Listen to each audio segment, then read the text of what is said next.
third in the door at TradeMe and you helped sell it for $750 million. And so I started doing some paid contracting work, and one of those was TradeMe. So Sam had just raised $100,000. He was starting to build a team, so he hired Jess, his sister, and then he hired me. What does your world look like on the verge of that sale? You know, Xero was almost the complete opposite end of the spectrum. Like, there was no evidence to prove that it was going to be a great company, telling this massively big story with a pretty flimsy foundation. And yeah, like very, very, very different environment to TradeMe. Like, we came out of this team which had been like really humming for a few years. So, I mean, Xero was a public company, so I could have table flipped and sold my shares. Thank goodness I didn't do that. Everything you touched turned to gold until it didn't. So weeks from running out of cash, you had 300 on the payroll, you had an investor pulling the rug. What happened and what went wrong, and how did you deal with it? Hey team, this week we talked to Rowan Simpson. Rowan has been described as the most important figure in New Zealand technology that you haven't heard of. But now you're going to hear about him. He was employee number 3 at TradeMe. He was early investor at Xero and Timely and Vend, and just one of the best business minds we've had on the show. Yeah, he's got a book out called How to Be Wrong, and it is a must-read for any small business owner, and quite honestly, maybe the smartest guy we've ever had on the podcast. Yeah. Guy is a genius. This was a cracker. This episode is brought to you by TAB. Got a hunch? Download the new app today and get your bet on. Rowan Simpson, welcome to Between Two Beers. So good to be here, guys. Thank you. I loved your book. I loved it. I sent you a message. I was on holiday with my wife, Bon, and I tried to turn my phone off for 2 days. And I turned it on to message you to say how much I was enjoying it. We were launching our Reflections business that week. Yeah. And there was the first few chapters just spoke to me. And one of them was talking about, I think it was from Reid Hoffman, of the LinkedIn founder.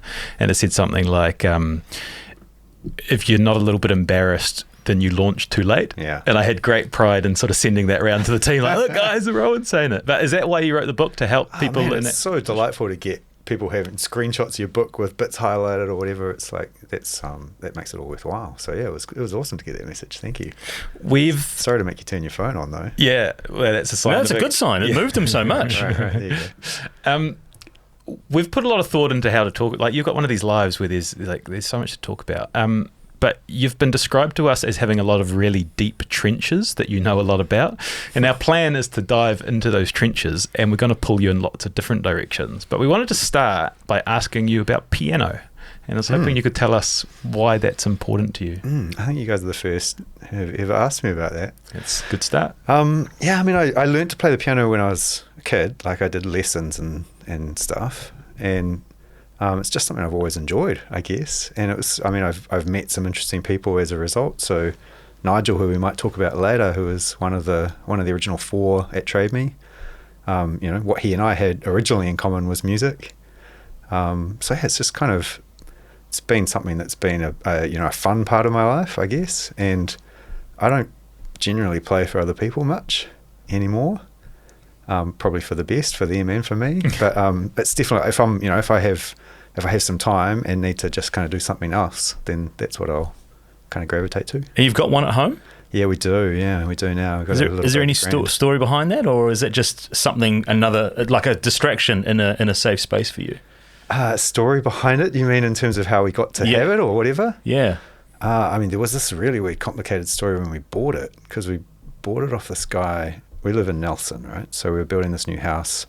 We actually sort of effectively designed a little space where it might live, and bought it off this guy. It was a second-hand piano, so it was sort of through a broker, and he turned out to be this super shady guy who actually ended up in prison. Oh, jeez. So it's a deep story. You found the piano black market. We got the trench. We got the trench early. But yeah, so like there was this moment where I thought we'd sort of paid for it, and it wasn't going to get delivered.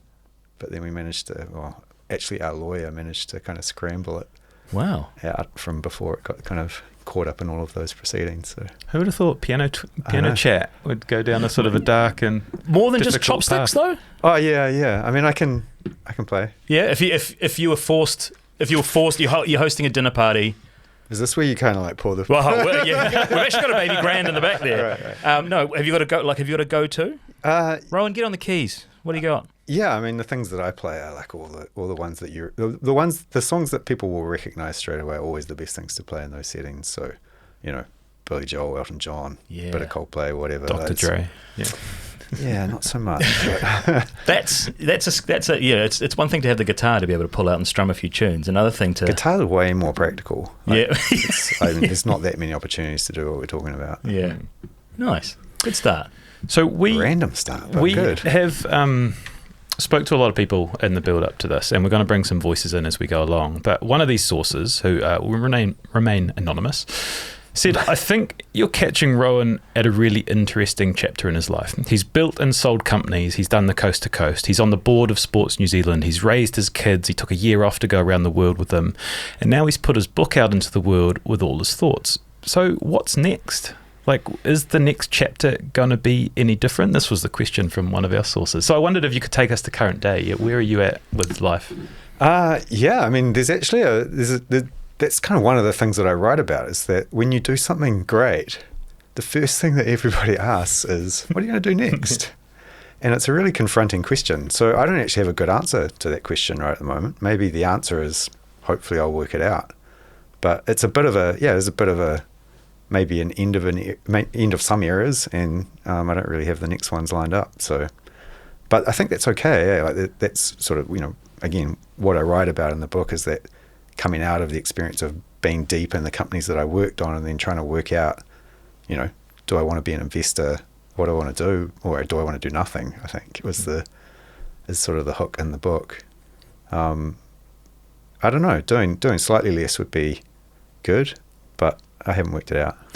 Yeah, it leads me quite nicely into so as I went through the book, I kind of highlighted little things that I thought would be super interesting to talk about, and one of them is Randi Zuckerberg's theory. So Randi Zuckerberg is the sister of Mark Zuckerberg, and the thinking is that we can choose at most 3 of these 5 things to prioritize or focus on. So there's friendship, work, family time, staying fit, and sleep. Yeah. Choose 3. Yeah, 3 at most. 3 at most. Yeah, can you talk to us about that?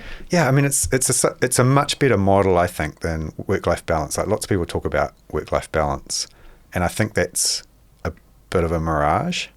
I don't know what people mean when they say life in that equation, if you know what I mean. Like, there's so many other elements to that, and they change over the course of your life. Like, there's seasons, if you like, or eras maybe. And so the thing I love about that formulation is it kind of just forces you to choose.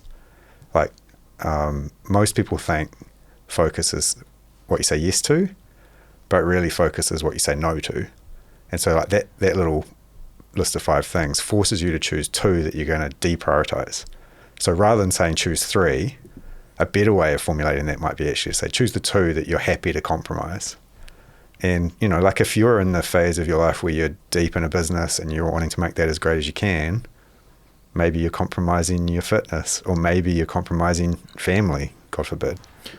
Yeah. But you have to make those choices consciously. It's kind of that whole idea. Yeah, it made me think about, and perhaps we can talk about it, Shay. Like, I was like, yeah, okay, we're in a really big work phase and family time. Yeah. And I've been prioritizing sleep. I'm going to bed early and getting up early. So right. and I was thinking, yeah, friends have taken a back seat. That's the one that I think in previous years, as I haven't been so busy, it was more friend time. What about you? Yeah, family time is always a constant for me. I don't think that shifts out of my... You never comprise that? No, I don't think that shifts out of my Lots of people do, though, eh? My perspective on it is wild. I literally don't understand how you wouldn't want to stay connected with the family, but that's deeply personal to me. Yeah. I think at the moment I'm probably...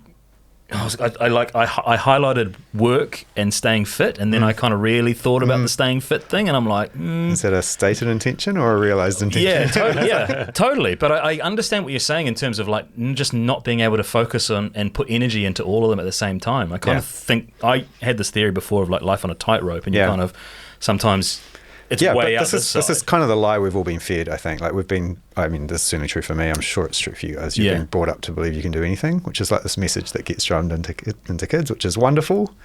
But lots of us have interpreted it to mean we can do everything. Yeah. And it's just not true. Like, you have to choose, and you can't do everything. At least you can't do everything well. So if you are going to choose, then you may as well make those choices really explicit and be into it, So yeah, I mean, at different stages in my life, I've, I guess, made different choices of 3. Where are you at now? Yeah, well, I mean, similar to you, like I think family's one that I haven't compromised, thankfully. And so, yeah, that affords me some privileges now because like, our youngest just left home at the start of this year to go to university. So we've got a new empty nest. And the next phase, hopefully, we'll have more of that, you know. You led with piano, interestingly, and that's in the hobbies bucket, right? So maybe there's a bit more time for that than there has been in the past. But, yeah, hopefully slightly less work. As I say, I've done a lot of that. A lot of successful high flyers we've had on the podcast have sort of, I think, friends fall away when you're really busy. Would that be true of your path? Well, my observation and personal experience, I've seen this in others, and it's also true for me, is that you end up, your friends and your colleagues end up being like a Venn diagram as a circle. But actually that's not true. Like you sort of discover as you get older that those relationships are a bit more temporary. So yeah, I mean, I've got a small number of close friends, but I'm not a massively social person, so I don't have that's not a big part of it for me. Sleep. This has come up heaps this week. This is my grand unifying theory, is I think sleep actually is the thing that ties all of these together. So like, it's possible that the real value of exercise is that it makes you quite tired, so then you want to go to bed. I don't know, this, and that's certainly true for work as well. Like if you're working really hard, then it's exhausting.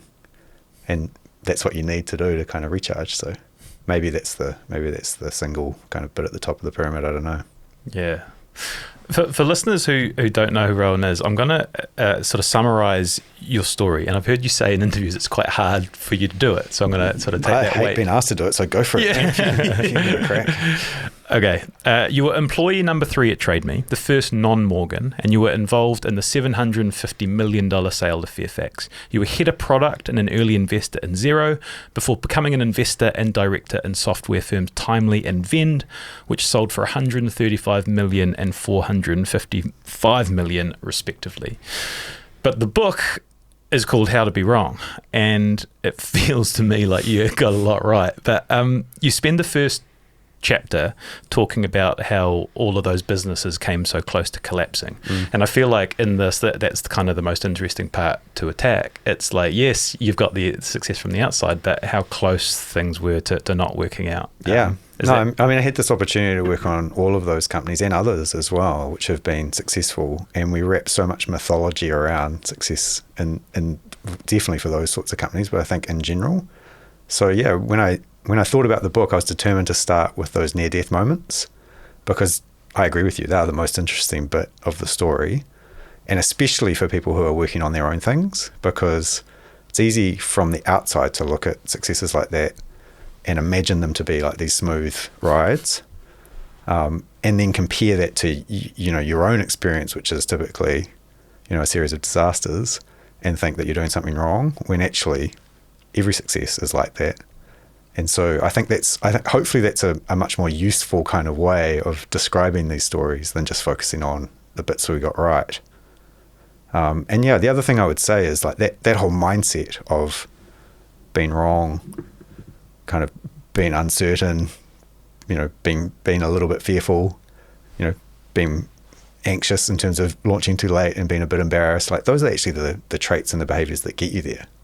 Like if you start out thinking that you're the king of the world and that then that doesn't often work.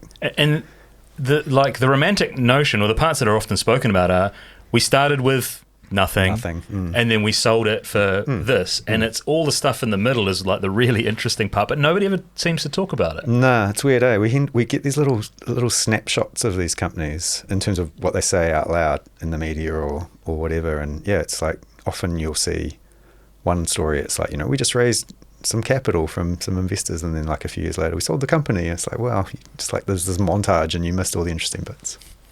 So from reading the book, there are 3 ways that you've listed to be wrong, right? What can you? Only 3 ways. Only 3 ways. Only 3 ways. Can you tell us that? Yeah. So the first way to be wrong is to not ask.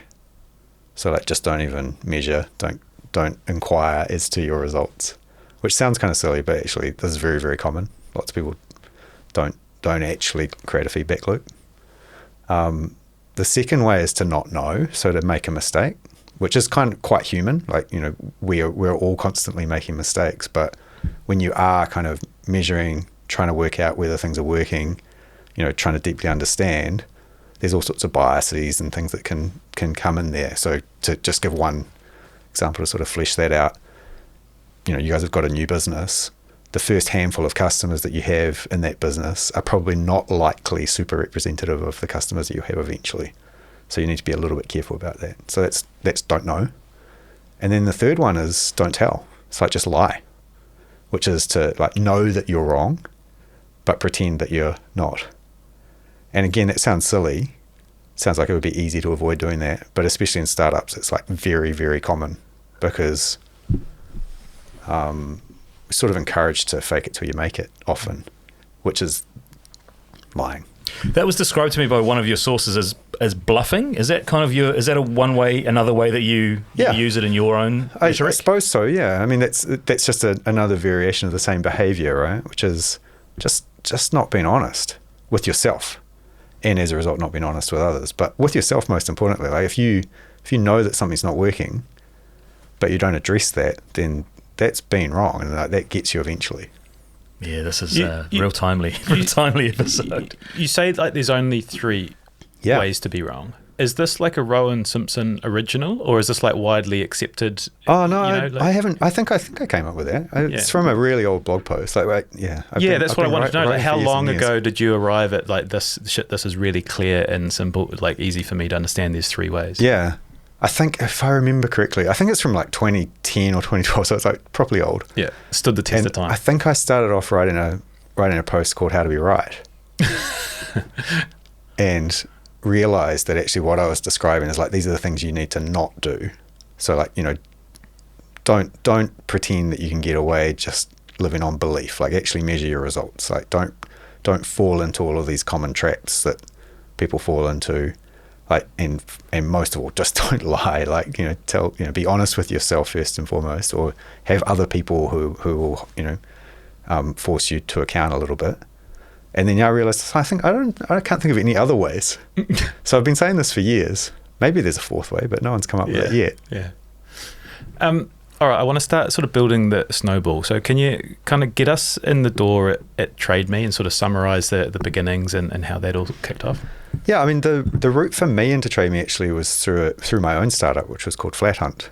So late 99, early 2000s, I launched that site, which was a classified site for rental property, mostly for people who had a room to rent in their flat. Was Gumtree around at that stage, or was this? It's a good question. I don't know when Gumtree came, but no, it certainly wasn't. I mean, nothing was around broadly. Like very few people were even on the internet at that stage. So yeah, I mean, I launched that site. I got that up to sort of a steady state after about 6 months. I needed to start paying my share of the bills, and my wife was kind of basically, subsidizing that venture pretty heavily. And so I started doing some paid contracting work, and one of those was TradeMe. So Sam had just raised $100,000 from his investors, which were a bunch of people he sort of knew from his previous work, and he was starting to build a team. So he hired Jess, his sister, and then he hired me 2 or 3 days a week initially, and then that quickly sort of grew from there. So. And you were building TradeMe? Yeah, I'm a software engineer. Like I did a computer science degree. I can code, and that's sort of my background. So that's what I was doing. I was the software developer. I'm going to sort of move us through TradeMe in order to talk about other things, but there's one stop along the way. There's a really great story that I hope you could tell about the Corin situation. Yeah. What happened there? Yeah, so I mean, in the very early days of any site, like the infrastructure that sits behind that is always quite flaky, and so I tell that story in the book really just to highlight how flaky it was at TradeMe. But like, we would occasionally just jump in and update the database directly, which you should never do. Because I'll explain why in a second, why you should never do it. But actually, so Corin Dan, who's now a well-known broadcaster, was a pretty junior reporter in those days, was doing the story about TradeMe, and he asked us if we could update one of the listings so that it said Corin on the screen when he did his little, over the shoulder of someone typing. And so jumped in, updated that, except messed it up and updated everybody's name to be Corin, like all however many 32,000 members or whatever we had. And so quickly had to scramble, took the site offline, started the backup process. That was going to take a little while, and didn't realize that in the background options were still closing, and people were getting these automated emails saying, for a start, you would get an email saying, "Hi, Corin. Your option's finished. The winning bidder is Corin." So that was bad. Again, quickly jumped in and realized we needed to get back to those folks and say, there's been a mistake. Except it just compounded the mistakes. So they ended up all getting an email from us, which said, apologies. Hi, Corin, apologies. Yeah. The previous email was wrong. The winning bidder is actually Corin. And then the real little cherry on the top of that cake was there was an automated signature at the bottom of those emails, which normally said, "Regards, TradeMe support." But of course, that also came out of the database. So all these emails said, "Regards, Corin." It's just there's a beautiful disaster, basically. But extremely valuable story. I've shared that story with so many other founders or engineers or others who have messed up and been trying to scramble out of it.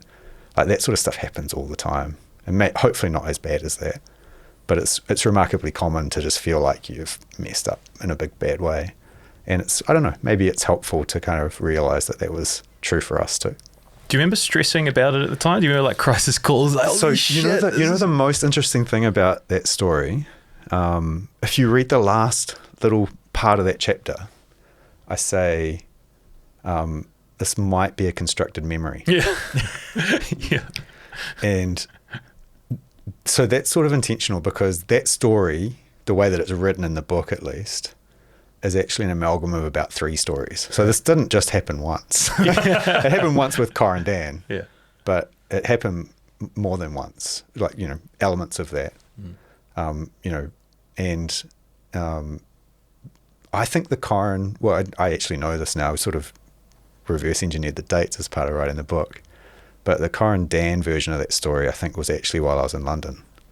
So I wasn't even in the room for that piece of it. But yeah, in terms of restoring after we'd messed up the database, we had to do that more than once. Absolute Wild West as you're building this thing, right? We think of TradeMe now. You think of TradeMe as a real part of infrastructure now, but at one point TradeMe ran off 3 little Dell servers that sat under the desk by the pool table in the corner of the office, So the opportunity to mess it up was much more real and present, if you know what I mean. It was right there, and we had to upgrade those servers from time to time, which would literally involve, taking the site offline, unplugging it, opening it up, whatever we're doing, put a new hard drive in, and then put it all back together and plug it in. And the opportunity to mess that up is much more than exists now. Now things are much more professionalized, even for people starting out. So we're gonna dig back into TradeMe a bit later, but I kind of want to go to the end of it. I'm really interested in 2006. TradeMe is sold for $750 million. Yeah. You come in with a $10,000 investment, and you sort of built it up. And what does your world look like on the verge of that sale? And you're thinking about the life-changing money you're going to have. You're 30 years old. You've got a young kid. Take us there. Yeah. So it's so interesting the way you asked that question, because if I actually tell you what life was like, so this is early 2006. We sold in March 2006. Life for me was manically running the TradeMe engineering team. I'd grown that team. We'd sort of basically doubled in size over the previous year. So I'd hired, 4 or 5 people into that team. We had some big projects that we were working on. That was front of mind. I wasn't thinking about too much else, to be honest. I had an 18-month-old, so in terms of those Randi Zuckerberg priorities, I'd go home most lunchtimes. I was kind of going home to be a parent, and that was it. There wasn't a lot of time in life for much else, to be honest. And it's funny, because people sort of narrow in on that and imagine it to be a life-changing moment, but actually it had been much more of a slow burn. Even while I was still overseas, before I even came back to work at TradeMe in 2004, TradeMe was already a really successful business. So it was throwing off cash. We were getting dividends. So, our life sort of changed gradually, incrementally, rather than all of a sudden one day we got, this life-changing moment. So what I like to say about that is that day that we announced the sale and it was all public and, it was headline news, was the day that everybody else worked out, or everybody else discovered what it was. But we'd sort of had a bit more of a lead up to that. A lot of our guests talk about the importance of celebrating like wins. Was it so gradual that there wasn't like a definitive, like the final contracts have been signed and you're all going out to celebrate? I mean, it was definitely a good day in the office, but also like I think there's a lot of uncertainty about what it would mean as well. Certainly from the team, there were 53 of us working at TradeMe, which sort of melts some people's brains. They would probably imagine the team would have been much bigger, but there were 53. So we all still celebrated together. We were all young. And then we got on with it. Like we got to work the next day and the projects were still there and the site was still running, So it was kind of like, it wasn't kind of like now we're all going to Fiji for a month. Yeah. But it was foreshadowed that it was coming. So did you have any longer horizon views of what that might mean or what you could potentially do down the line? I don't think I was thinking that far ahead. I was pretty near-term focused. It was foreshadowed to me, but not to most of the other team. So most of the team only found out the night before it was announced publicly. That's wild. I had slide inside because I was a shareholder. So, but yeah, it is wild. Hey, it was only much later that I was able to sort of stop and think that through. Years later, actually, because I sort of rolled off TradeMe about a year after the sale. I sort of moved pretty quickly to the next thing. Well, I would have thought you would have moved even quicker than that, as in, cha-ching, I'm out. But you did. You stayed on for an extra 12 months? Or I mean, there's no right answer to that, by the way. Like, that was the right answer for me. And part of the reason for that is the team I just described. Like, I'd hired a bunch of people that I liked, and we were working on some interesting things, and I was kind of into that. So I figured it would probably be good just to keep rolling with that. I didn't know what to do next, but, whereas I've seen others I've seen other founders who did kind of have a hard stop pretty soon after their sale, and that was good for them. So I think it's like there's an individual answer to that question probably. Yeah, it's like that lotto. Like if you won lotto, what would you do? Yeah, like, I don't know. Lotto's kind of the wrong comparison, I reckon. I'm fascinated by lotto winners, by the way. There's a little side thread, but I'm fascinated by that sort of experience people have. But the difference people who have success in a business like TradeMe, which is sold for lots, is you've kind of worked on it all the way through. And so I think a much more common experience people when they do have that kind of exit is sort of relief or exhaustion or kind of, deep satisfaction. Whereas I think lotto winners have quite a different experience because they didn't actually work on it. Yeah. Can we dig in on the lotto thing? Yeah. What is it? You got more? What is it fascinates you and what part of it interests you? Well, a couple of aspects. One is how people talk about it. It's because they're often put on the spot and they're often completely unprepared for that. And I kind of often think it's quite cruel for the media to do it. But for the winners? Yeah. Like winners will say things like, I'm not going to change anything in my life. I'm just going to buy my mum a house and I've always wanted a Lamborghini. Like, come on. That's changing everything. Yeah. So it's really fascinating to me how people actually behave. And then also, I mean, since you mentioned it, I think people have this really romantic idea of what it might be like. And it's always interesting to kind of dig into that and say, well, what would you actually do? If you won $30 million, what would you do? Would you still record podcasts next week? It is interesting because I've heard you speak about this before of kind of like the thing that actually motivates you to do to do what you do. Yeah. I would, but I would do a whole bunch of other stuff as well. Right.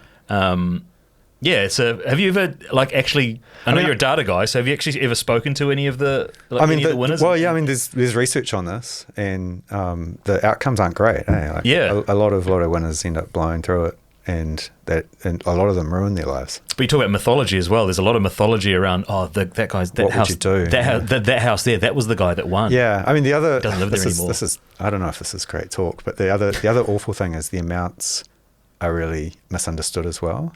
Like if you win a couple of $1 million in lotto, that doesn't actually change your life. Like you can do some cool stuff, no doubt, but it's not like what they show in the advert. In the advert, you need hundreds of millions of dollars. Yeah, So yeah, it's.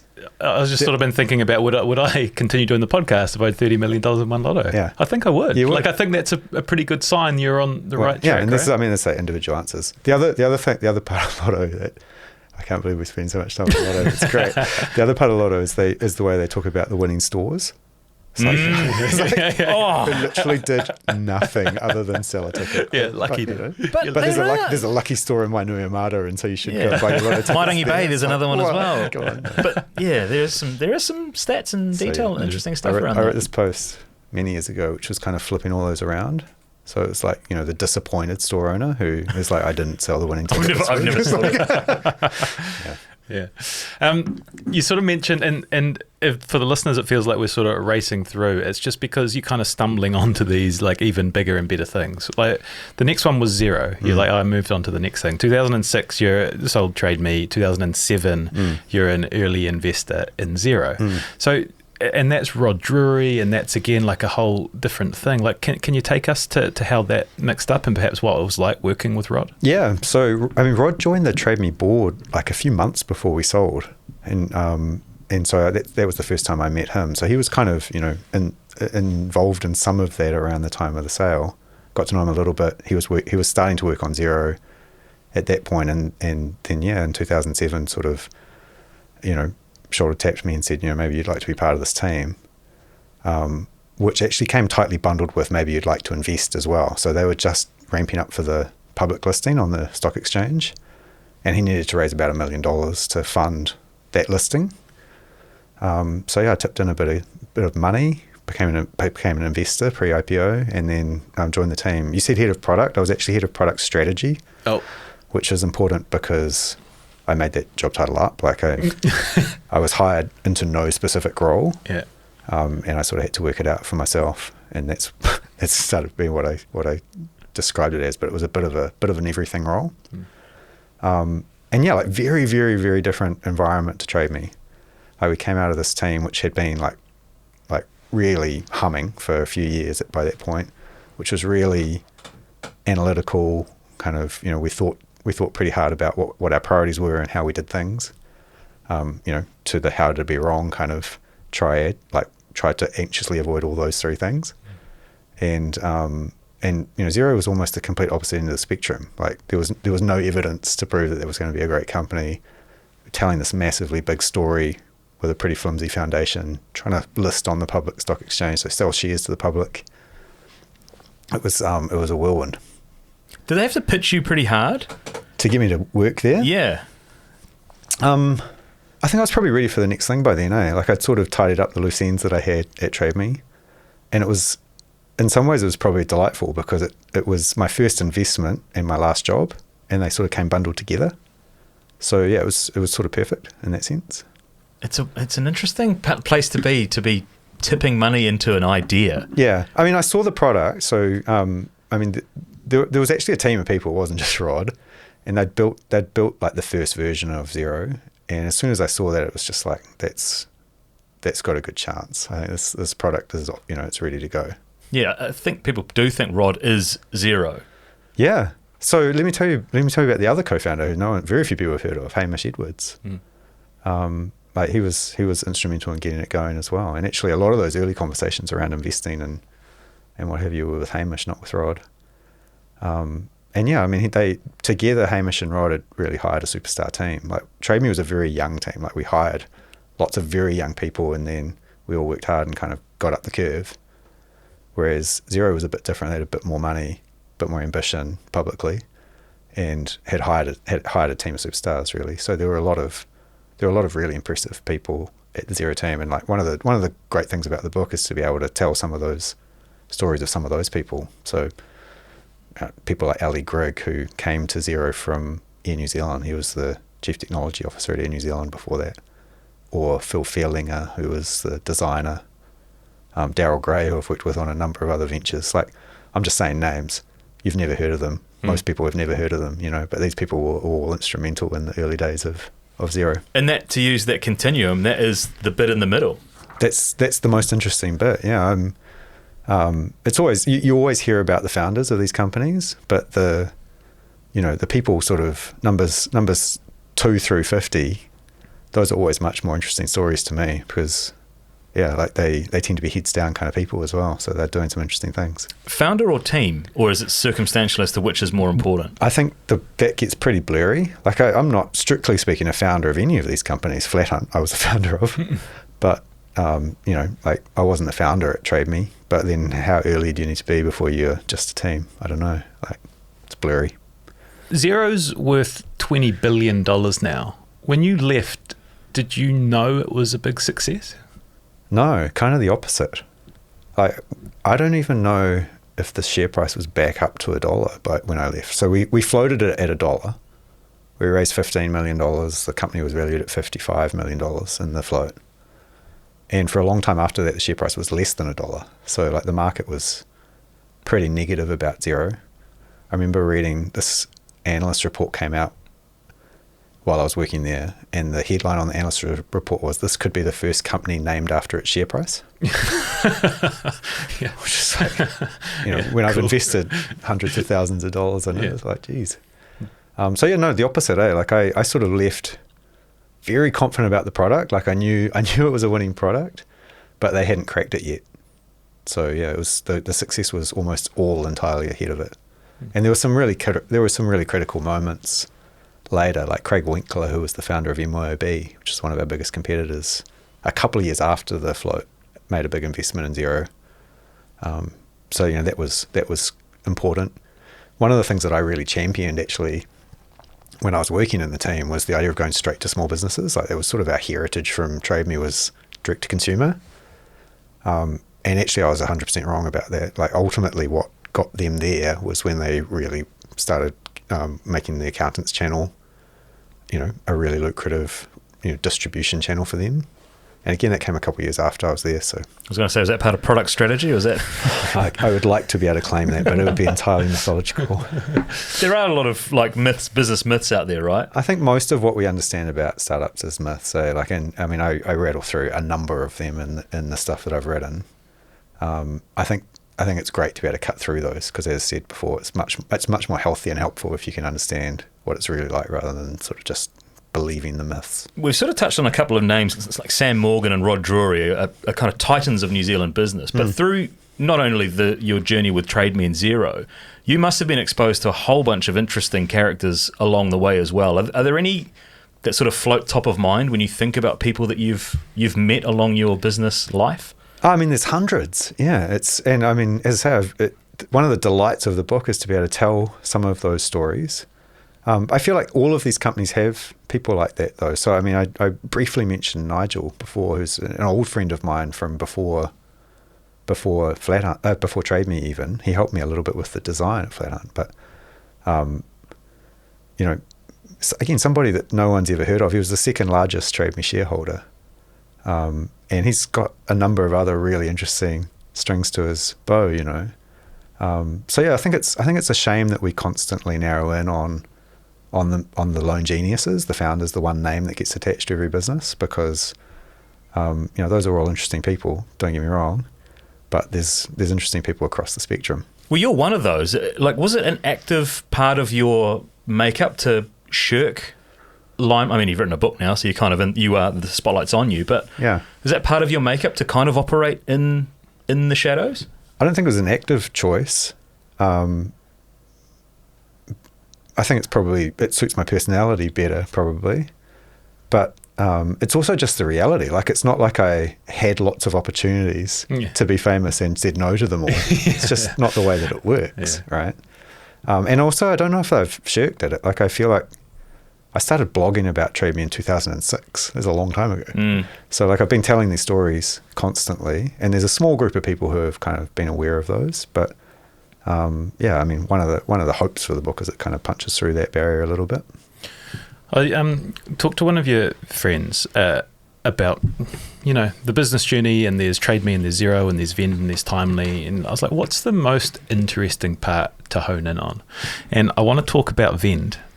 So 2010, you become an initial investor in Vend. You served as a director and advisor, and it went exceptionally well for 5 years. Top 1% of companies for growth. Everything you touched turned to gold until it didn't. So weeks from running out of cash, you had 300 on the payroll, you had an investor pulling the rug. So I'm interested in talking about that period in 2015. Like, you were chairman. I was chair of the board, You were chair of the board. Like, what happened and what went wrong, and how did you deal with it? I mean, we were growing exceptionally fast. And the nature of those sorts of businesses when they grow really fast like that is they're really thirsty for capital. So we are what sort of the label that gets applied to that these days is default dead, which means you basically need a new investor to believe in you every 18 months or something like that in order to keep the wheel turning. And in our defense, we sort of thought we had done that. Like we raised 4 or 5 rounds while I was involved. We raised about $35 million, I think, so large numbers. And we had the next round we thought sort of lined up, but that fell over. And because of that sort of rate of growth, when it falls over, you actually don't have that much time. And so, yeah, we sort of had to pretty quickly scramble to make that work at all. So this is one of those near-death moments talking about, like, I vividly remember feeling like we've screwed this up and it's all over, and how are we going to cope with that? And yeah, like randomly I was overseas at the time that it all really hit the fan. So a lot of this was done kind of in, foreign hotels and what have you. And it's a really good example of a lesson that I've seen repeated a few times, which is you learn in those moments what people really are like, or, you cut through a lot of crap at that point. So yeah, I'll give you a really kind of sharp example of that. Like one of the things we had to do one night, I was over in Germany actually with one of the Aussie investors we had who was also on the board. And we just went through and phoned everybody all of the investors just to kind of explain where we were and get a bit of a sense of how people might react to that. One of the people we spoke to basically said, yep, I'll continue to support you, but this is the end of the line for Vaughan, who was the founder and CEO. And then one of the other people we spoke to that night said, yep, I'll support you, but only if Vaughan's still involved. And I remember just thinking, oh man, like, how do you kind of unpick that? And so yeah, like those, you sort of get right to the nub of people pretty quickly, and some people really step up. Some people, are their worst in those moments. What does that stress look like personally for you when it's at its worst and you think it's all messed up and you don't know what to do? Like, how do you take that home with you? Yeah, one of the things I say in the book actually is, like, when I'm stressed, I either eat or run. And when I was in Berlin that time, I think I did one of the longest runs I've ever done. I got on the metro, whatever they call it, and just like went as far away as I could, and then ran back to the hotel. So it was a one way. I couldn't cut the run short at that point, And there's a selfie of me actually running through the Brandenburg Gate. So that was kind of like the one landmark that I knew if I got there, I could get back to the hotel. And I'm smiling in that photo, so it's kind of random. Like, it was one of the lowest days, but I still smiled when I held a camera up. So, yeah, I don't know. A friend actually made an observation a few years ago. She said to me, "You've got big shock absorbers," and I think that's probably the best explanation. You can't say that anymore to people these days. Yeah, a bit inappropriate, you reckon? Yeah. No, what she was meaning, Seamus, is that like what you see on the outside is not what's on the inside, and that sort of I think I'm able to be reasonably calm on the outside, even when it's not. Inside, you're bricking it. Yeah. Yeah, I was quite nervous about how that might shake out. Like, we'd raised a lot of money from people that I respected, and if it all fell over, it would have been quite stank to have to front that. That business diplomacy that's required in managing the personalities around there, are you getting external advice on how to... Oh, I wish, man. Who would you get advice from? Someone that's been there before? Yeah, I was an inexperienced director, let alone chair, so I scrambled through that whole time to get advice from everybody and anybody who would give me advice. But those are pretty unique moments. I don't think there's many people who would have first-hand experience that would be useful in those situations. So, and then to use that framework of the three things that you got wrong, where are we zoning in on here? So definitely not the first one. Like, we had established a pretty good culture of measurement, but I think there were lots of things that we hadn't gotten right with that. We were right at the end of the era where Google AdWords was a good marketing strategy, for example. So we'd been growing through, that kind of paid acquisition, and got quite a lot more expensive quite quickly and hadn't really been paying attention to that. Yeah, I mean, I suppose enough time's passed. I can talk about some of this stuff. There was also a bit of an internal culture of everything is awesome, which is like wonderful, but at the same time means that sometimes there's reluctance to speak truth to power. And so a few of those things bit us, but those things weren't necessarily visible to me then. That was kind of what we learned in the retrospective. Is this the bluffing piece you're talking about? No, not so much bluffing, more just like, where things aren't great, you really want an internal team culture that will speak up about that and feel confident saying, I think we should look at this a bit more carefully. We might be wrong about this. But if your culture is everything's awesome, then there's a reluctance to do that, right? So was it your job to build that culture right? Yeah, ultimately it was. And I mean, as I describe in the book, I didn't last at Vend much longer after we got it back up on its feet. It was quickly highlighted to me that it was probably time to move on. So, I was ultimately accountable for that. Yeah. And so now we're at 2015, I think, 2016. 2015. So you're out. It hasn't gone the way, would you consider that sort of the lowest low of business? It was such a strange feeling to leave there, because it was a huge feeling of relief that it had survived. And I actually left feeling really confident randomly because of the changes we'd made, because of what had happened. Like I was sort of irrationally confident that the folks who were there were going to go okay from there.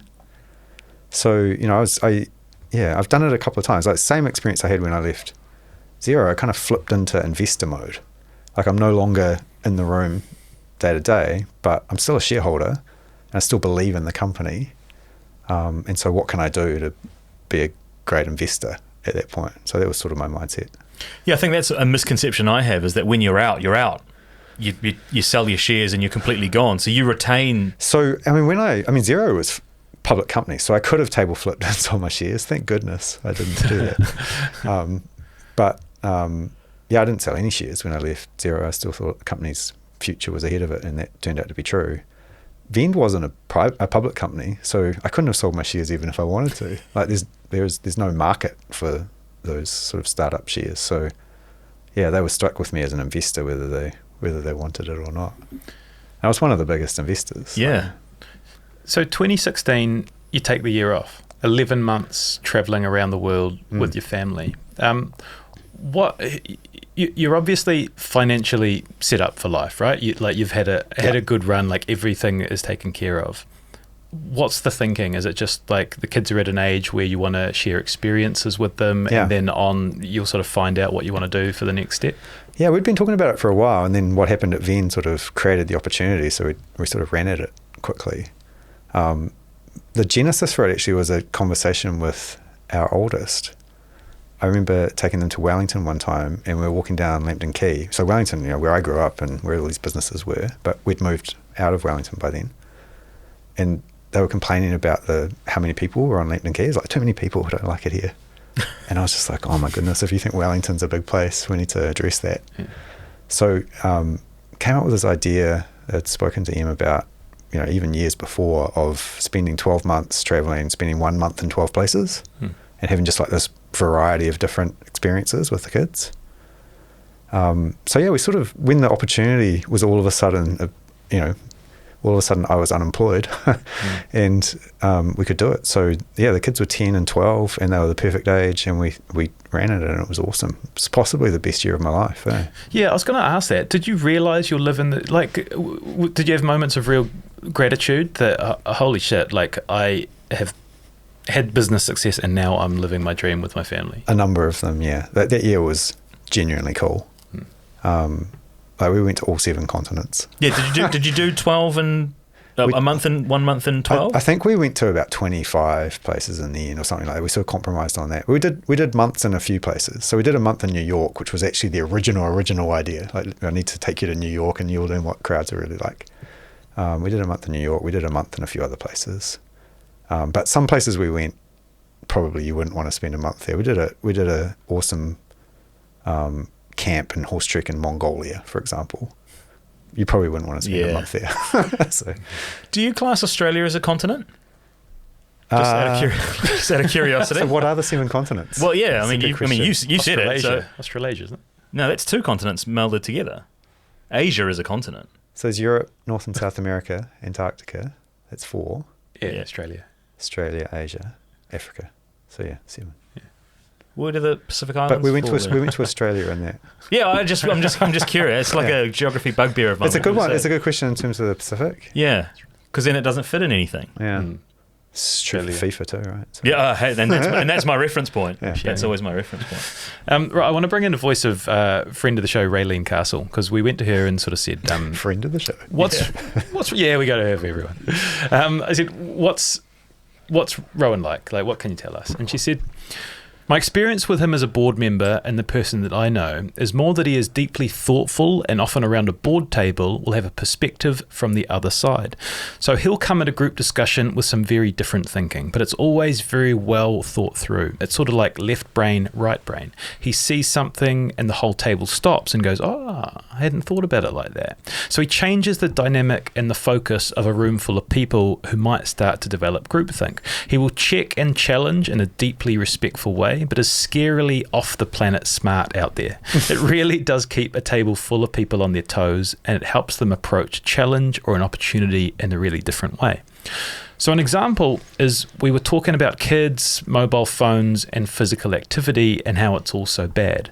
But he said, actually, phones are doing things that kids need, so you can't take the kids' phones away as it's not practical. So instead, how do we use the technology to ensure they're going to be more physically active? How can we use the tech to get them to that same place? I thought that was a really interesting example to talk about, which is perhaps what she's saying about thinking it from a different angle. Do you recognise that summary? I do. I got that sort of feedback a lot, especially on the sports boards when I was on those. And I'll be honest, every time someone said to me, "Oh, you're so interesting. You think so different," like a little voice in my head would say, you all think the same. Like, if that's, because that's sort of the reverse of the same statement, right? So yeah, maybe that was my role in that sort of group setting, was to be someone who had a slightly different perspective, slightly different background from many of the other folks who were more from a sporting background.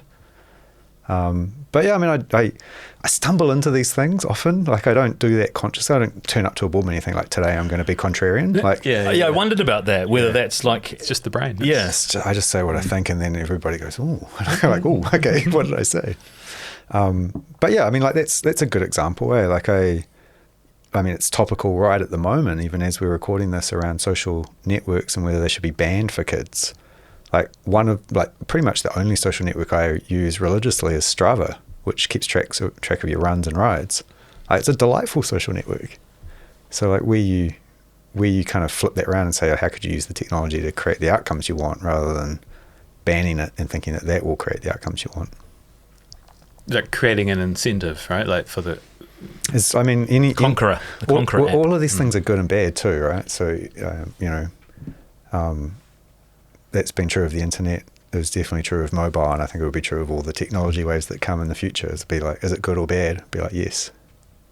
But does that come naturally to you to think a little bit more deeper about things that are presented to you?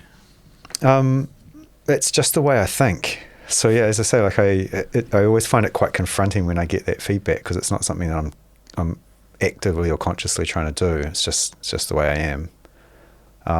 But yeah, I do like to know. I like to understand, like how something works is sort of deeply fascinating to me. And I'm not very good at accepting like incomplete explanations. Like if someone says, if I say, why do we do it like that, and someone says, just because, like, that's a deeply triggering comment to me. Like, all right, we're going to go in on this. Yeah. Because yeah, like when you start digging, often then you learn. But yeah, I mean, again, if you flip that around too, like when I am thinking about things, I do quite like often to try and build it up, like from first principles or understanding, rather than kind of rather than just assuming some things are true and then sort of reasoning on that basis. So a little bit of a tangent, but one of the sources said that you suggested a book around the preface of it is multitasking is a bad thing, and you should actually spend some real deep thinking time trying to understand or solve a problem.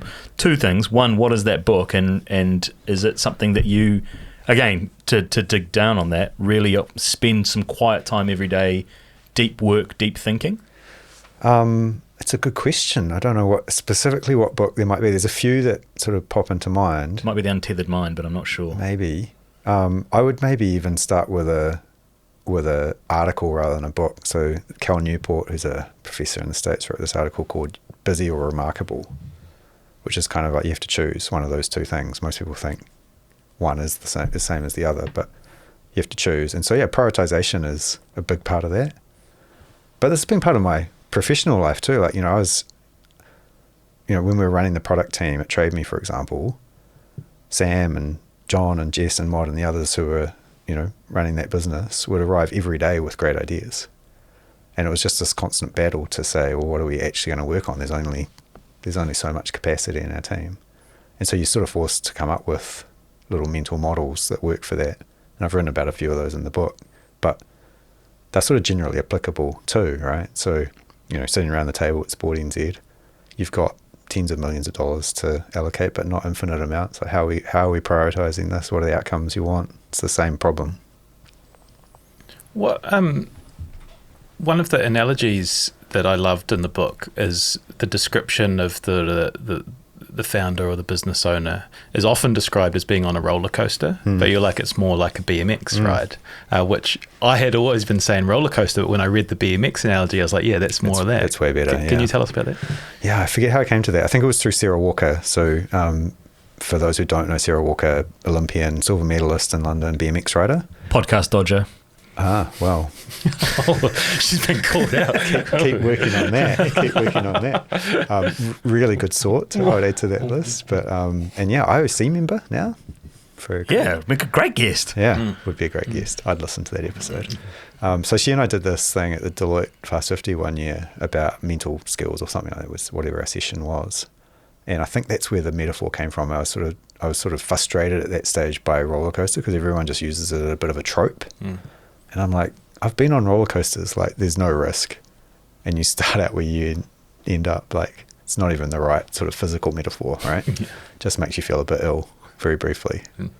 And actual startups are much more scary and much more interesting as a result. Like, you've got your hands on the handlebars, so you're in control. You're not just sitting in a seat going wherever the rails go.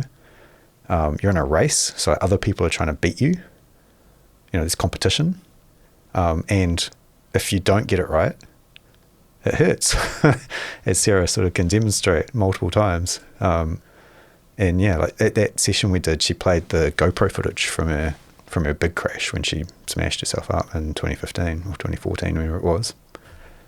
And it's a video that just takes the air out of the room when people see it. And so there's all these startup founders there, and they probably all thought that they were doing something quite scary and risky. It's like, it's all on a spectrum. Yeah. What advice do you have for the sort of founders you work with, or when you're deciding who to invest? Like, what do you bring when you meet someone and they've got this business that you find interesting?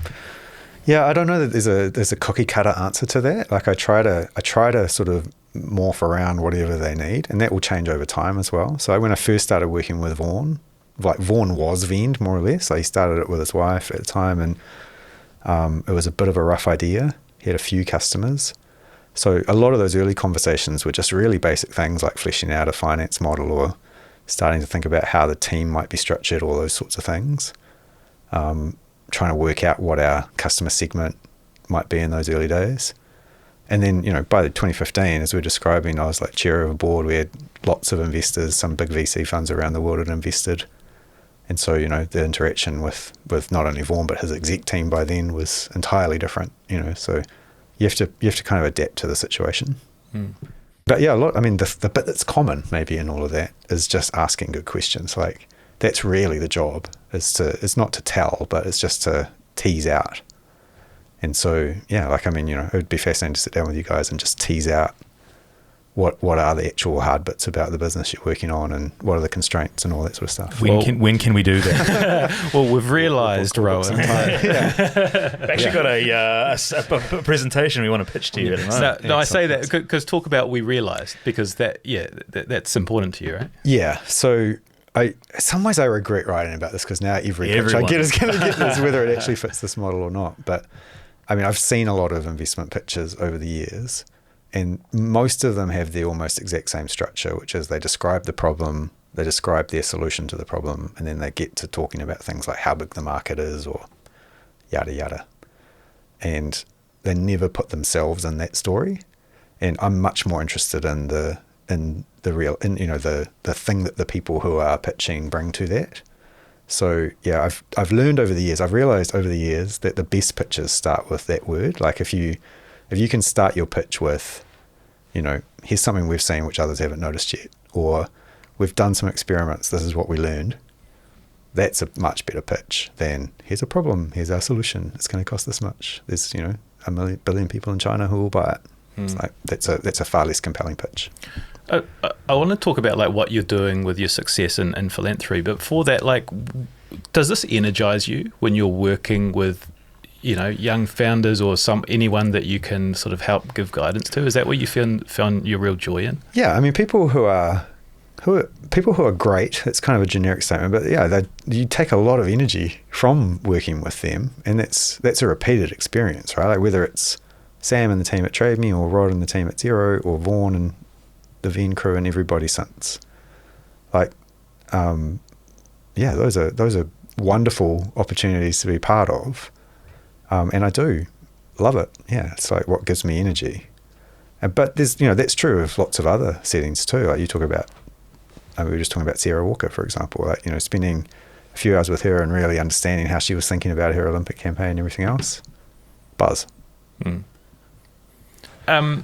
What in that AI space, what are you excited about? Like, are you on the cutting edge? Are you keeping up to speed with all the new developments? Like, where are you at with it? I mean, as I explained, I'm a software engineer at heart, and so you're not going to be able to stop me playing with those things. I'm super curious, so yeah, I've been experimenting with it a lot. I'm looking forward to putting the audiobook version of the book out, so then people can decide whether it's real or wrong. Yeah, the robot. I will neither confirm nor deny. It's fun to play with those tools. Like it's very early days. Like there's still lots of rough edges, but it's amazing. It's amazing to live through these moments. Like I've gotten to do it a few times now. Like I got to be part of that internet wave when it broke, and it's still plenty to go on that wave for a start.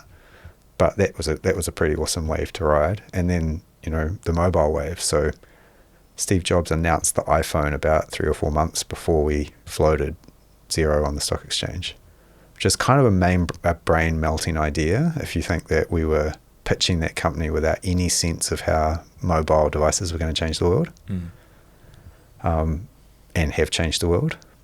So that's been a cool wave to kind of roll with too. And yeah, I feel like AI is going to be the next one. Like I think there's enough evidence now to see that wave is forming and will change everything. Is that software engineer hands under the hood just a through line through everything that you do, trying to understand how things work or delve a bit deeper into things? Yeah, I mean, if you're working on technology and you don't code, you have a different mental model, I think, of what it is, which is not necessarily worse. Like, a successful tech startup still needs a great sales team, and it still needs a great finance team and all those other things, right? But at the core is people who can actually build the product. So yeah, I hope I never lose the ability to do that. And again, the AI tools are changing everything as we sit here and talk about that. Like, there are already, it turns out that software coding is one of the things that AI is instantly great at. And so how that changes workflows for engineers is, it's going to change lots. It has already changed lots. It's just not everybody's doing it. No, they're not. I caught up with a former guest, super successful business owner, and I was talking to him about AI and how his approach to it. And he's like, yeah, I've been studying. I was like, what do you mean by that? Have you been getting like a consultant and a teacher? He's like, no. Just get on your every night. I watch 3 hours of YouTube videos and read and everything I have, and I've been doing that for 3 months. You know, like that is the mindset, right? That's the different. Some people are learners and growers, and they want to get all the information, and some people just are stuck in what they know. Plus, I think one of the things with those tools specifically is there's really tight feedback loops if you're brave. So, you know, even if you just think of the chatbot interfaces that, you know, are now public tools with AI underneath them, like there's a prompt, you ask a question, you get a response. It's kind of a very tight feedback loop. So if you're willing to experiment with that, straight away you can learn much faster if there's a tight feedback loop. So even just simple dumb things like have the three different, so have ChatGPT and Gemini and Claude open and ask them all the same question and see how they're different, and then start to work out which ones are good at which things and start to think about why. Like, it's just curiosity, that drives all of that. But yeah, is that your biggest strength, you think? Your curiosity, which has been the theme throughout all of your success? Yeah, I think so. My mum would maybe say it's my biggest weakness as well, because it can be quite annoying. Yeah. I tell a story in the book, I think, of deconstructing our VCR player just because I wanted to know how it worked. It's a different kind of brain. Yeah. But yeah, I mean, like, that's a great example. I don't know if you know how. Are you old enough to remember VCR? Yeah, you used to get two of them, and then you could dub one for the other. Yeah, I know exactly how that works. I have to check, because a lot of the folks I work with these days obviously were born after that era. But yeah, so like, if you open up a VCR player, you'll find that the head that reads the tape is actually on this weird angle. And so the reason for that is, if you think about the tape sort of flowing past that head, if it was perpendicular, then the tape would have to be real wide. So by putting it on an angle, they can make the tape thinner. So that's why VCR tapes are the thickness that they are. Keen to talk sport with your very unique sort of lens of the brain. Like, what do you bring to Sport New Zealand? How did you get on the board, and how does that all work? I mean, yeah, sport's always been a passion, really. Like, it's firmly in the hobby bucket. If we go back to the Randi Zuckerberg's 5 things, I think even before I was old enough to really realise, it was sort of ingrained in me. So I've always just loved watching it, playing it, whatever. And yeah, I guess, you know, as things have unfolded for me, there's sort of opportunities to get involved in various ways. So leading up to the Rio Olympics, we got involved in a program called Black Gold, which was a donor group effectively that was helping fund some of the innovation projects around various Olympic sports. So that was a little gateway into a whole bunch of people that I got to know who I'd otherwise never met. And yeah, when I came back to New Zealand after that year of traveling, spoke to a few folks who were you know, involved at the administration layer, I guess. And so the opportunity came up to join the board at Sport NZ and then High Performance Sport New Zealand, which is, yeah, I mean, it's a bit of a random tangent, really. Like, it was a very different job to any other role that I'd had. Like, even though they're both boards, like the comparison or the overlap between the Sport NZ board and the Vend board, like if you drew that Venn diagram as like 2 circles. Yeah.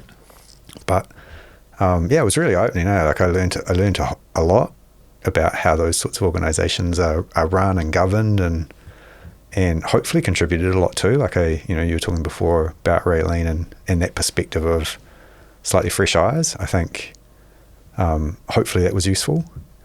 Yeah, I really enjoyed it. I enjoyed that little side quest. Did you go to the Olympics in Rio during that year off? Yeah, we were in Rio in 2016. That was. Did you see how the Black Gold came to life during that? Like, did you purposely follow some of the athletes where your funding had helped? Yeah, I mean, our funding prior to that had been in triathlon. So, it was mostly in the development pathways. So it wasn't so much something that you could go and watch at the Olympics. I've had that experience subsequently. So, like, one of the projects that I had a little part to play in the lead up to Tokyo was with Lisa and Gordy and the boats that they built for that. So that's a bit more tangible. You can go and watch those races. And I was in Paris to see their success, which was awesome. Do they know you and what you've done and contributed towards that? A little, yeah. I mean, we're not super close or anything, but yeah, I know Gordy better than Lisa, but yeah, I mean, just enough to have a good conversation. Yeah, that's a different viewing experience as well when you have contributed towards a campaign and you see that coming up. Like, it's one thing, we've spoken to both those that were directly involved in it. But then you're also sitting in the stands kind of, that's pretty cool. It was super cool, yeah. It would have been cooler if they'd won the 4 in Tokyo, because that was actually the project that I'd worked on. But it does change the way you understand it when you have a little bit more context. I'm still a fan in the stand, to be clear. I'm not an administrator at that point. So, and is there still more to come, more that you think we can do in the sporting space to kind of innovate and keep ahead? I think those two things are tightly bound. So if we stop doing that, we won't stay ahead. It's a weird thing, though, in terms of that. Like, it's a bit of an arms race without real purpose other than being great, which, I think that's enough, but it's kind of a challenging funding equation. It's all kind of marginal too. Like, ultimately, it's the athletes that achieve those results and their coaches and the programs, whatever. So the innovation layer around that is kind of, Gordy literally called it the 0.5% project. I went back and read some of your blog posts from the Olympics, and there's some fun areas I wanted to talk about. But like, you must have loved writing. Like, you were such a good writer, and they're so detailed and so full of sort of energy and life. One of the posts I wanted to pick up on was your chat about the original pentathlon and what the modern pentathlon should look like. So the original pentathlon was 5 disciplines. There's fencing, equestrian, show jumping, swimming, shooting, and cross-country running. And you've created your list of what you think would be the most sort of entertaining modern pentathlon. Do you remember the current pentathlon at the Olympics is called the modern pentathlon? Right, the 2025 modern. Yeah, well, it was actually invented in 1896. So the same dude who came up with the modern Olympics invented this event called the pentathlon.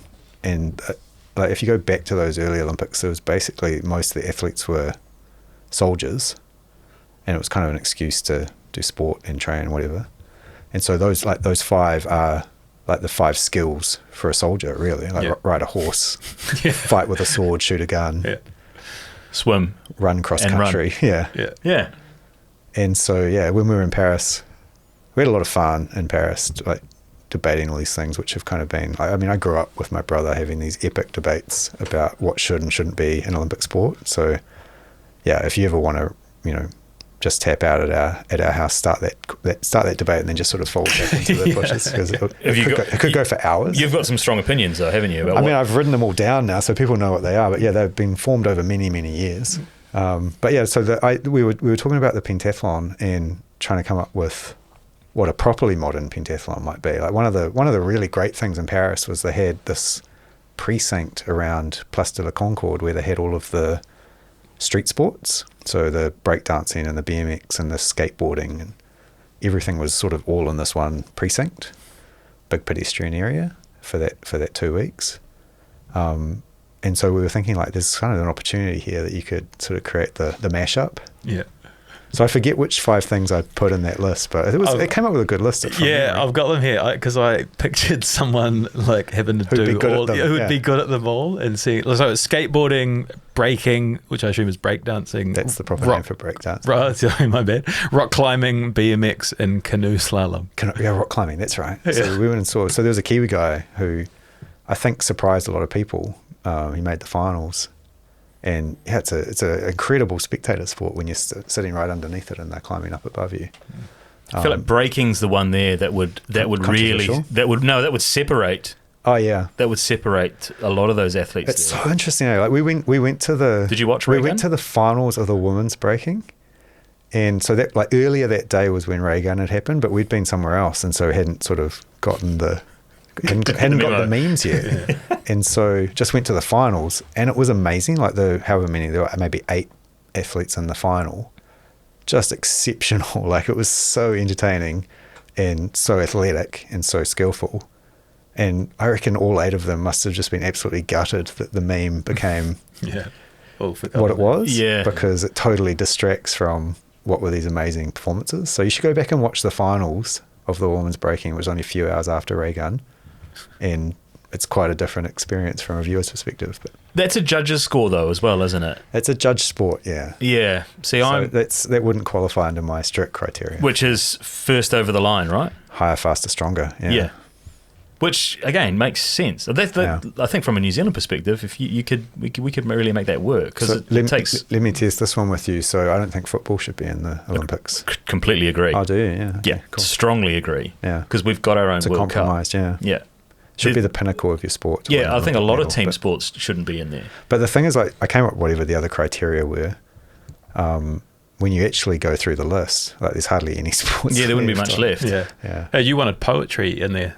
Poetry? Yeah. Well, poetry has in the past been an Olympic event. Yeah. Bring it back. Architecture as well. Bring back poetry, I reckon. Yeah. Why not? If you're going to have breakdancing, we could have poetry. Well, ballroom dancing was in there for a little while, wasn't it? Was it a Sydney 2000 exhibition? Was it? I did not know that. That's think so. fascinating. I think so. And that's just knowledge. And that's just, yeah. I do understand. That's my version of how a cassette tape works, is knowing that was in there. So the medal ceremony for the breaking was hilarious because breaking comes under the dancing, whatever the equivalent of FIFA is for dancing. Oh. And the guy who was giving the medals out was clearly on the ballroom dancing part of that organisation, and you could just see that he was kind of like not loving it. Yeah, like, seething a little bit inside. Rhythmic gymnastics is another one that I've... Sorry to anyone out there that's a rhythm. The judging for the breaking is super interesting though, because they're all quite interesting characters. Like in like when there was a great move, like they'd all be out of their seat, kind of. It's like it's not very impartial, but yeah. And how would you get onto the panel? Yeah, to get your badge. Politics. Yeah. There's another character which is Emily, who's been alongside all of the business life. More or less, yeah. We met when I was at first year at university, so she's been a part of my life throughout all of this.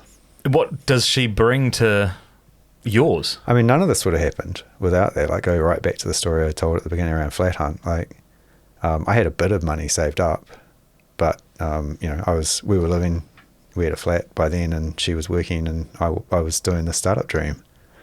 So yeah, she's kind of underwritten a lot of these stories all the way through, including the one that we've just told, by the way. Like, she's been a mum for the last 20 years.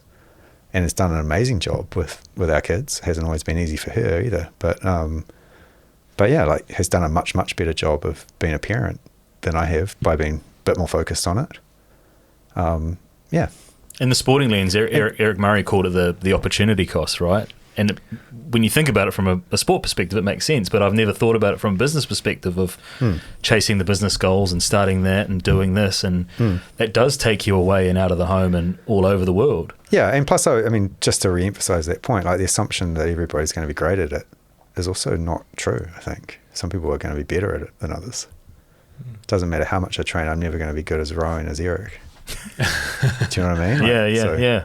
But we sort of understand that in athletics. We don't really understand that in business. I don't think we understand that at all in terms of family and parenting. One of the most common themes from everyone spoke to is about how generous you are with your time. What is it? What does it take to get your attention these days, and how much time do you have to give? Because surely, if you're investing in things, you want to really be part of it, so you can't spread yourself too wide and too thin. Yeah, I mean, internally, I pride myself on being really focused with my time and trying to, think intentionally about how I'm spending that.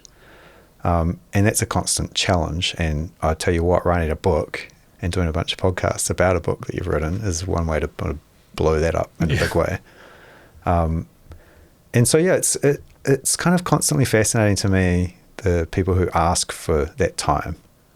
Like, more often than not, when I get an unsolicited email, it will be, we're raising money. Do you want to invest? And I'll be like, who are you? And then the next most annoying one is, you seem like you've been successful. Can we have a coffee?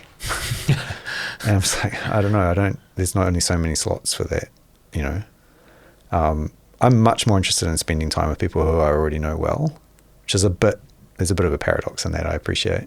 But like, in terms of the energy that I take from, that time that I'm spending effectively, I'd much rather spend that with the small number of founders that I've invested in and working with, or with my own team, we've got 2 people now working on Hoka Foundation.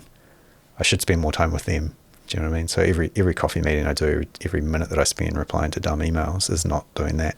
So, what we've got your time now. Like, we're very grateful that you've come in and joined us for so long and given us so much of it. But I'm going to use it. Like, what advice would you give for 2 young men, business owners? They've gone out on their own. They've left their jobs. I'm not young anymore. It's my birthday tomorrow. I'm done. 12 months. Right, we've got the podcast going well, and we're sort of trying to launch these other businesses. Yeah. Like, is there any overarching things that we should be thinking about? How to best make use of the future? I would say the podcast is. You should read the book. You've read the book. You haven't read it. I'm going to read the book. Your podcast is going better than well, by the way. Like, isn't it going great? I feel like that's one thing you could immediately kind of flip. But the question I always start with is, what's the constraint? Like, it's why isn't it going better? It's an interesting frame. What's holding you back? Pre-mortem? Yeah. So, this is a good little mental model that I forget who I've learned this from. Now you put me on the spot, but the idea there is, anticipate your failure, and then get your excuses out now. So let's say in a year, your reflections business hasn't worked. You shut it down because it wasn't getting anywhere. Like, what are the reasons you can anticipate now for why that might have happened? I can't answer that for you, but have a think about that in your heads, even if you don't want to say it out loud. Because if you can kind of occupy that space in your heads now, then that gives you a chance to avoid doing those things.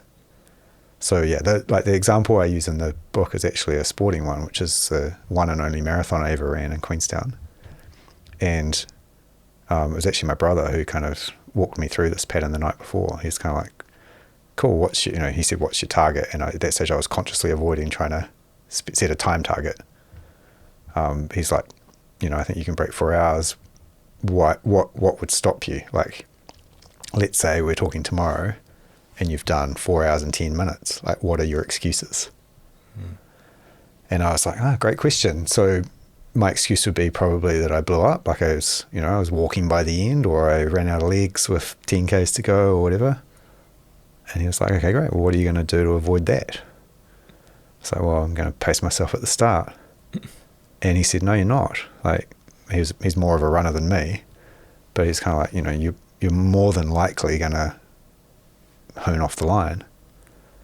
And then, that's the opposite of so you're going to do exactly what you said might lead to your failure, most likely. And so, it was kind of a cool little exercise to go through to sort of pre-mortem it. So rather than after the fact saying, I wish I hadn't gone out so hard, or I wish I'd, paced myself a bit better at this point where the race gets hard, kind of have that consciously in mind now, and then you can avoid doing those things. And then you don't die the way that you can anticipate. You might die a different way, but so it's a really good exercise to go through. Yeah, it's really good. And you can do it for every business. Yeah. So that's kind of that's a negative framing though. Like the more positive framing is, what's the constraint? Because something's holding you back right now. It might be internal, might be external, might be environmental, could be all sorts of things. So I won't try and guess, but something is. Like, you always have a constraint, right? Yeah. And if you can put your finger on it, then that just sort of unlocks the next layer.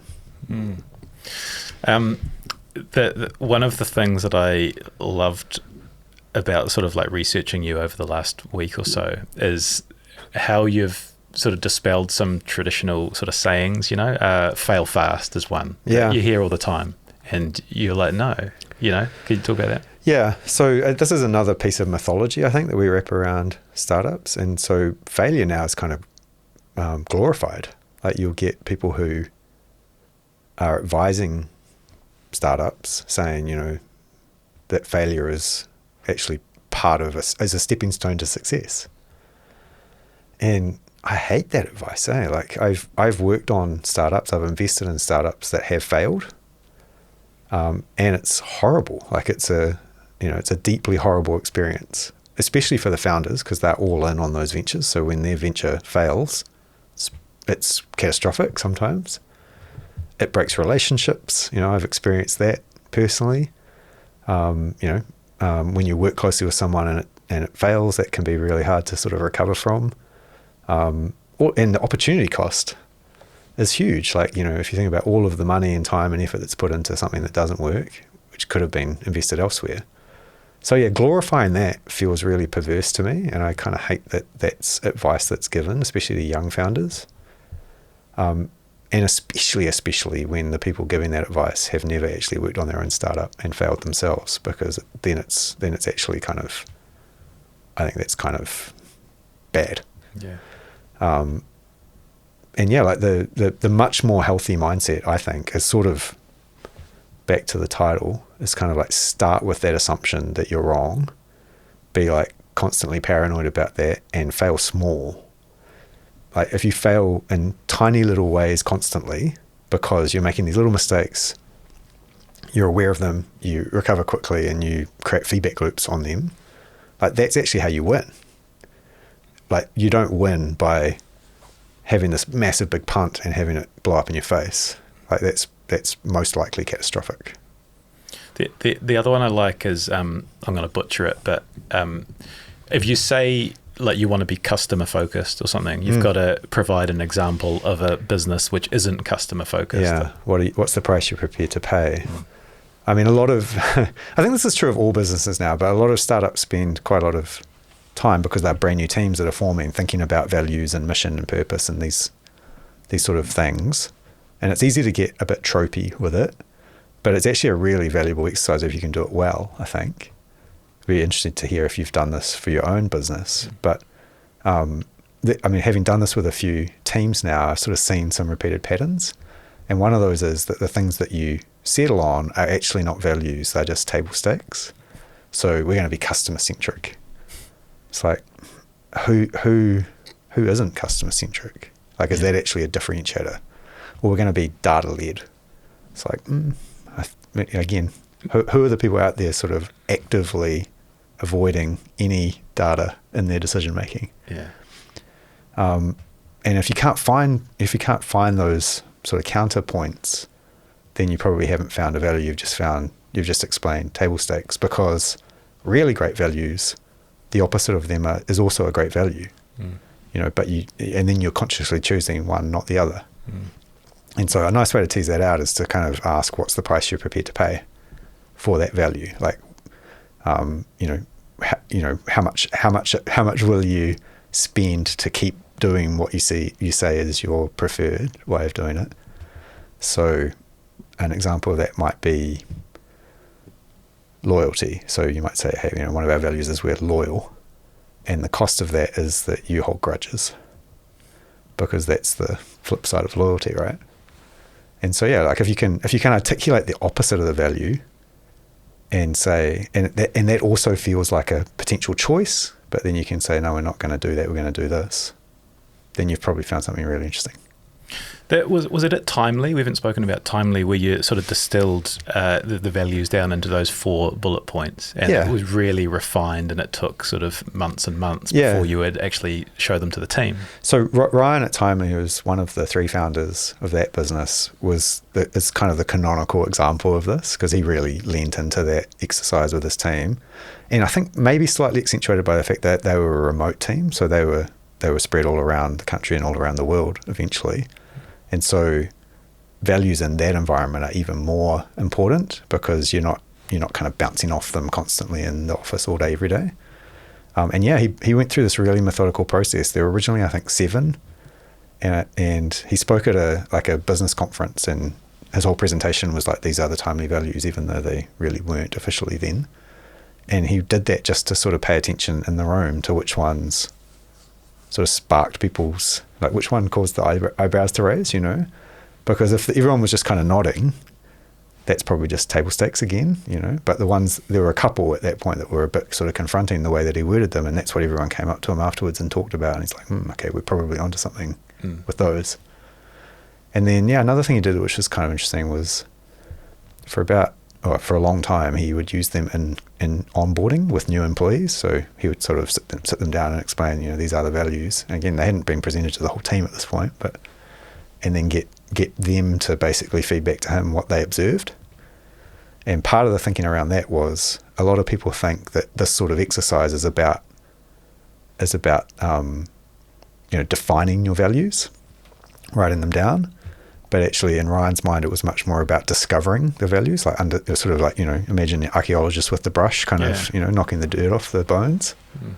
I think that's a quite a cool mindset for that sort of stuff. Like if you can find out the values that you actually already exhibit, then that's quite useful too. Yeah. Yeah, that stuff's fascinating. We're kind of going through this. We really need to get some time with you.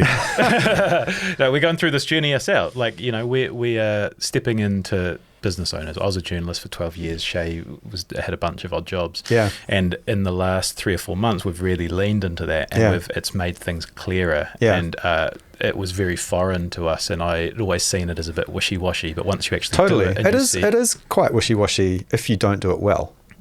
I think that's a common perception, because that's the common way that it's executed, so, and that does make it kind of really low value. Then it's kind of a bit of a waste of time.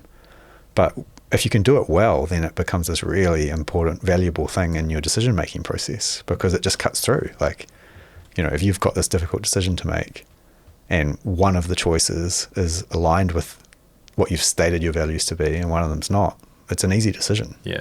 Ultimately. There's another phrase which is bouncing around us at the moment, which is having the right people sitting on the bus. Like the team, if you're scaling out, ultimately the team is going to what makes or breaks you, right? Is that run true? I'm understanding that there's challenging of kind of cliches, but in your experience, team critical for that success? I mean, it's not true for every business. Passion of a founder. Some businesses have other kind of critical to success factors, but for lots of businesses, it's only the team. Like, the product is like Xero. The technology of Xero is actually not super interesting. Like, it's not deep tech. It's it's a tool that's delivered through a web browser, but it's like the technology doesn't define that company. It's only the team, really. And yeah, that's true. I think especially in the early stages, like the first, I don't know, how many people do you have on the bus at the moment? So about 5, 6? Yeah, 5.5. Yeah. So those first few that you add are super critical. And like the next 5 you add, probably even more so, because you start to define culture at that point. Like, again, culture is something that people think that they can define and often define later. We'll get to that. But it's not, it's just exposed. It's just the way you live every day. And like the first few people that you add into the mix will ultimately shape that, probably even more than you. And yeah, so a repeated failure, try again. A repeated pattern of failure is you just hire people who are very, very similar to you, which is kind of super logical in the beginning, because they're probably the only people who'll be crazy enough to join you. But you have to cut through that at some point, because otherwise you just end up with a whole team of clones, which is really fragile. So yeah, like starting to think about what the different roles are and what the different sort of personality types in those different roles as you scale out is also quite important. What do you look for when you're meeting with a founder and you're deciding whether or not to invest? Are you looking at the bus and who they've got, or is it just about them and their sort of the way they approach business? Yeah, I mean, the biggest successes that I've had, the bus was empty. Basically, they didn't often even have a bus yet. They just had dreams of being a bus driver. Yeah.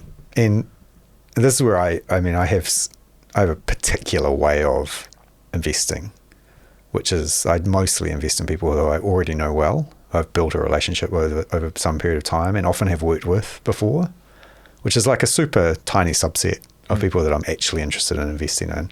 But again, that's sort of my privilege at the moment to be able to do that. There are other investors, more professional investors who run funds, and they're a bit more active and kind of filtering, and they'll have a totally different answer to that question. If you're investing a bit later, then yeah, like the people who are in that early team, this is where you were talking before about the blurred line between founder and team. I think, if you're investing in a team of 5 or 6 or whatever, 10 even, then that team is effectively the founding team, and you need to treat them as a unit. But yeah, I as I describe in the book, it took more than a year between the first conversation I had with Vaughan about Vend to our investment in Vend. And likewise for Timely, pretty much about that same sort of period of time. So there was a lot of sort of relationship building and understanding through that time, even though there were people, in both cases, people that I sort of knew of prior. Just a few little random bits before we take you down the home straight. 30% feedback, I sort of like put a little note on. What's 30% feedback? Yeah, so that's just a little shorthand for how to ask for good feedback. Like, feedback loops ultimately drive all success, but I don't think most people are very good at asking for feedback. And so if you can be more explicit about what kind of feedback is useful, then you'll get better answers from the people you're asking. So yeah, 30% is just a little shorthand to say, I've only really just started working on this. Like, be gentle. Yeah. And also, what I want now is feedback about the concept and the idea. Like, don't start fixing my spelling and don't complain about the colors, and that stuff will all come later. Like, conceptually, am I on the right track? Yeah. And then later you can say 70% or 90% feedback or whatever, which is when you want someone to help you with the polish. And at that point, for them to say, I don't know about this concept, at that point it's quite annoying feedback, because it's too late. You've already invested in it. So yeah, it's kind of just being explicit about what would actually be useful, and then you'll get better responses. What excites you about the future looking forward? What is it is there anything that comes to mind? Yeah, it's interesting. Like, the last third of the book is all about my views on the ecosystem, if you like, of companies in New Zealand. We're just kind of leveling up above an individual company and what makes that successful to sort of the collective of all of the companies that we all work on. And one perfectly valid reading of that is very negative. Like, I've sort of worked in this broad area for like 20 years now and observed a lot of dumb decisions and a lot of, poor behavior in some cases, and some just, muddling. And I've just described that, I've written about this over the years, and I didn't sort of change my approach when I put it all in the book. And yet, despite that, like, I'm really optimistic about the future for all of that. I've been asked, through the process of launching the book, a number of journalists have asked, what is the ecosystem actually like? And my honest answer to that question is it's as good a shape now as it's ever been. Like, there are more great companies now than there have ever been, and it will continue to build. Like, I'm pretty confident that trajectory is sort of also visible.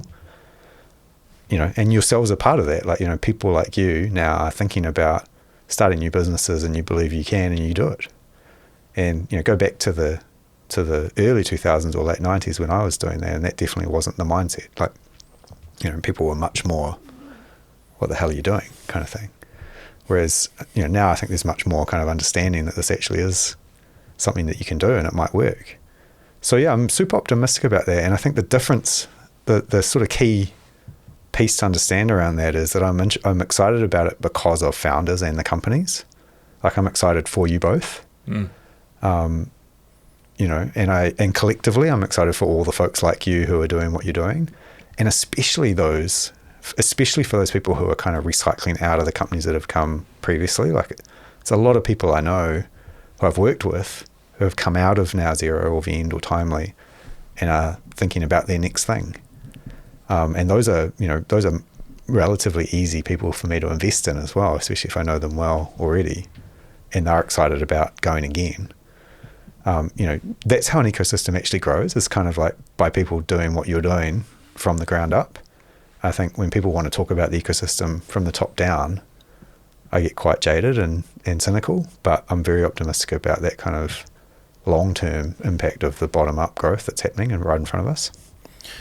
It's a wild sort of timeline of things. Like, I messaged you about how much I loved the book. If I'd read it 12 months ago, it would have just washed over. It would have washed over. Yeah. But because we're on the ride, like, everything you're saying is just, it makes so much sense. And I was going to say roller coaster, but it's one hell of a BMX race. Yeah. Hey, like, it's hard to explain, I think, to someone who hasn't done it themselves. Yeah. I hope the book is useful too to that kind of next layer out, like super topical for you both because you're living it day by day. And there's another layer out of that, I think, which is people who are kind of curious and kind of maybe wonder about how it works, back to curiosity that we were talking about earlier. And yeah, I'd really encourage people who are like that to read it and understand what it's actually like, because even though it's called How to Be Wrong, and the book's full of stories of missteps and mistakes and hard lessons, that's also what makes it great. Yeah. That's what makes it super rewarding to work on, because you learn so much so quickly. And like compared to a lot of those folks will be working in jobs that they don't like, or in doing things that don't sort of light them up, and they could be doing this instead. And hopefully I can inspire a few of them to do that, because that's ultimately what will create prosperity for all of us if more people take that leap. Yeah, that was us. Like, that was me. I was working at the Herald. I was a journalist, and I was in this role, and I was feeling sort of unfulfilled. Fine, it was fine. Yeah. It was fine. But like what it's just it breathes new life into you. Yeah. Yeah. I mean, there's a constant debate about like the biggest shortage that we have across the ecosystem is people. There's just not that many of us in New Zealand. And the more people we can convince to work on these companies, the better for all of us collectively. And, we constantly get dragged into debates about, having immigration settings for people who want to move to New Zealand, or all these sorts of things, education settings for people who are coming up. But actually there's this massive untapped reservoir of people who are like stuck in corporate servitude, and it would be awesome to break the chains for more of them. So hopefully cutting through the mythology and explaining what it's actually like sort of makes it a bit more enticing. Yeah. It is super topical, and this is the first episode in a little while where I felt quite quiet, because one, in the research for it, I've been captivated by listening to you and understanding, and also super topical because we're right in the middle of it. Yeah. And Steve Chu said in referencing you that you'd spoken at a conference that he was at, and it was really thought provoking. And it's exactly the same for me sitting here being part of this conversation now. It's like my brain is processing ticking over in real time, and I cannot wait to get into the book as well. But really uplifting. We say this a lot, and a lot of people empathize with it, but it feels quite lonely at times. But then when you're sitting on one side of the table looking across at someone like yourself who's done what you've done, and you're excited for us in this element, that is really, really uplifting to hear and to feel. So I feel really special having shared this afternoon with you. You talked from your own experience about being uplifted and working with cool people, and I kind of feel the same going the other way, so thanks for that. Nice. Yeah, thanks so much for coming in. Yeah, we've absolutely loved it. And yeah, can't recommend the book highly enough. How to Be Wrong. Get it in all good bookstores. Yeah. No. The best way to buy it actually is online. If you go to howtobewrongbook.com, you can just buy it direct and it gets sent straight to you. It's in Unity in Auckland and Wellington and a few other bookstores around the place. But yeah, there's links on the website which will show you where you can find it. Perfect. Good luck with the audio book yeah, thank reading. you. We'll see how that goes. Yeah, cheers. Nice one.